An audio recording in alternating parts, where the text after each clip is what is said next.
Viewers, আমি এখন যেখানে দাঁড়িয়ে আছি এটা বাংলাদেশের শেষ প্রান্ত এবং পৃথিবীরও শেষ প্রান্ত বলতে পারেন। এটা হচ্ছে নিদ্রার চর। এই নিদ্রার চরের উপাশে আর কিছুই নেই, এটা শুধু সমুদ্র। সবচেয়ে মজার বিষয় হলো যে আমরা কুয়াকাটা যাই, কক্সবাজার যাই, সেখানে শুধুমাত্র সমুদ্রের সি বিচ আছে।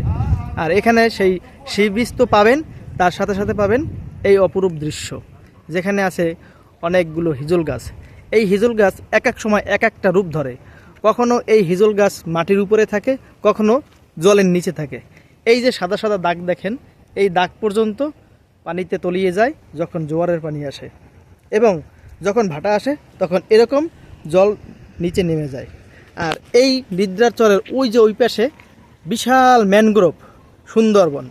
আপনারা যে খুলনা সুন্দরবন দেখেন, সেই সুন্দরবনেরই একটা অংশ এখানে আছে।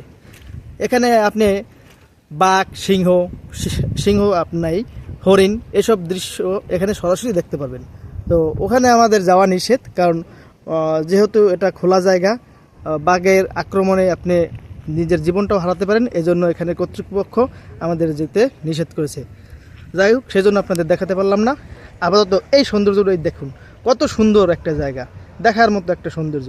আপনারা যদি আসেন, আমার মনে হয় আমার যতটুকু ভালো লাগছে আপনাদেরও ঠিক ততটুকুই ভালো লাগবে। এখানে আস্তে আস্তে অনেকগুলো হোটেলও তৈরি করা হয়েছে, যে আপনারা এখানে আসে থাকবেন। এখান থেকে আবার কুয়াকাটাও যেতে পারবেন, কারণ খুব পাশেই। এখান থেকে হয়তো আধা ঘন্টার সময় লাগে কুয়াকাটা এখান থেকে যেতে।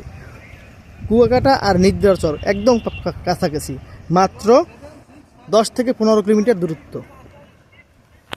যাই হোক, আপনারা সুন্দর সুন্দর ভিডিও দেখবেন আর আমাদের লাইক কমেন্ট করবেন, তাহলে আমরা আরও উৎসাহ পাবো, আপনাদেরকে নতুন নতুন ভিডিও দেব। সবাই ভালো থাকুন। নিদ্রাচর থেকে নিখিল সরকার।